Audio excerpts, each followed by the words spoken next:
boarding passes? My lord, yesterday. When did they leave? My lord, they left on the 28th. You keep quiet. It's your colleague addressing the court. If you want, you can take the floor. You will answer the questions. So, counsel, you received the details of the travel, and indeed they had left, or they were leaving. Be frank, we are in open court. What is My lord, I can only confirm that I received the documents. However, the information of whether they had left or not was not the confirmed. documents say? The documents indicated that they were supposed to attend an official duty out of the country from the 28th. Was there an itinerary? Did you send an itinerary, Mr.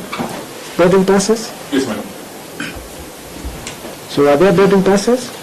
Yes, my lord, we have the boarding passes So when were they to leave? dated that they were to depart on the 28th of January 2025 at 5:30 p.m.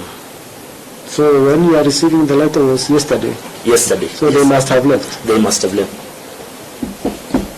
Okay. That's the way you do things nowadays.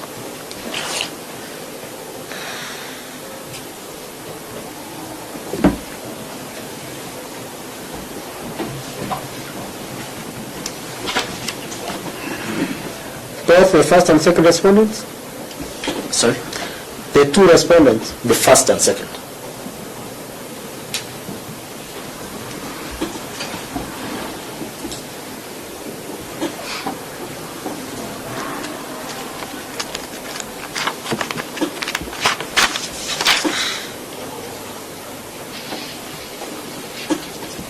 And when were they to come back? You didn't scrutinize them. Mr. Nyawa, did you see those documents? Yes, I did, my lord. When were they to come back? On the 31st. Which is tomorrow. Yes, my lord.